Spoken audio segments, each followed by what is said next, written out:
Hello everyone, welcome to episode 92 of Chatting with Anthony. I'm going to ask the question, are men and women called to a hard life? Now, hard is vague and relative. I'm going to give some examples of tough situations from the traditional standpoint of what a man and woman's role would be.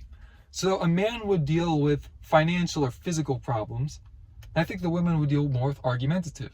Think of the role of like a household, right? Like if there are arguments going on and there's yard work that needs to be done and there are some financial issues, the man is typically the one who would go out there, do the yard work, do work that earns him money, that then solves other problems within the house. And then the woman would kind of be able to regulate arguments, sometimes between the father and the children, or just among the children themselves, and teach them life lessons. That is traditionally speaking, kind of like how women were traditionally, like the home, I think homemaker is the term. Right? Like those, like I know I've heard people argue that a lot of it was designed by men for oppression, but there are biblical principles rooted within that, right? Like maybe people did use it in a corrupt manner, but I don't think you can argue the validity of where the Bible came into play with some of these roles. And the reality is, both men and women are called to take care of and provide for others, fix problems that are directed to us, and to take care of our bodies. Those are all hard things. So I would say, yes, we're all called to a hard life. If any of you have family members that need to get taken care of, or if you've been a manager and you had to fix other people's problems, or you had a health issue and you had to follow a certain diet or a certain regimen routine that helped take care of yourself, you would know that stuff is difficult, right? It's not necessarily easy, and that's why a lot of people don't want to do it. People don't want to be managers because they don't want to deal with people and their problems. You put a sick family member in a home, in some cases, right? There are legitimate reasons to do it. A lot of times because you just don't want to take them in and have that extra responsibility, right? And there are, again, completely valid reasons for it. Please don't get upset with me for it. I understand why. But you would also, some people just give up on their health and they just say, screw it, I'll die when I die. At least I'll be happy eating my Big Mac and fries. And it's understandable, but it's because it's hard, right? If it was easier to take care of your health than it was to do all these other fun things that we have that are difficult to do in moderation because they're designed to keep us addicted to some capacity or another, we still have responsibility, but they are designed to really keep you there. Social media, fast food, etc.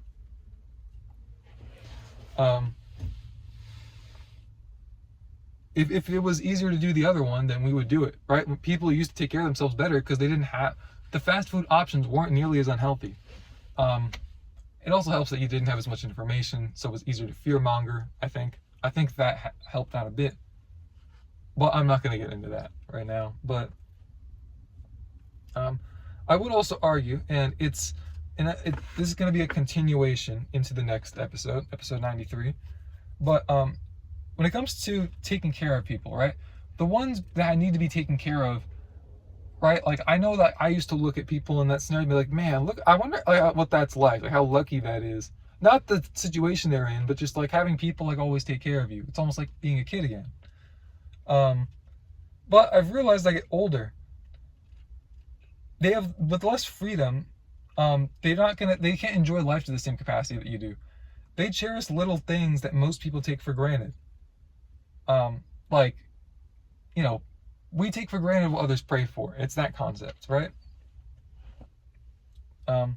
It's easy to judge someone when you haven't walked in their shoes, and that's going to be the next episode.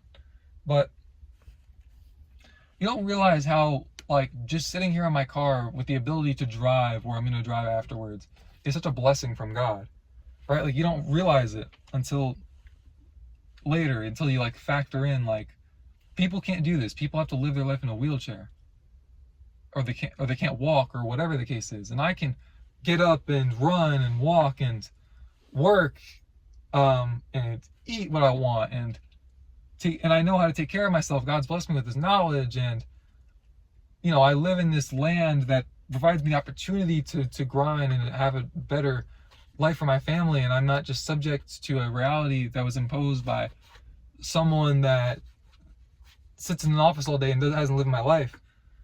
That's the reality for a lot of people.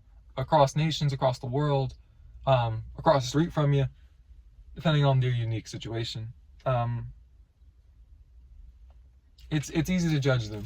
It really is. And Lord forgive me for judging those around me who I just couldn't understand as well as I do now. That's another thing too. Only judge when you can do it righteously. Let me put it like that. But that's all I have for this episode. See you boys on the next one. Stay safe, you guys.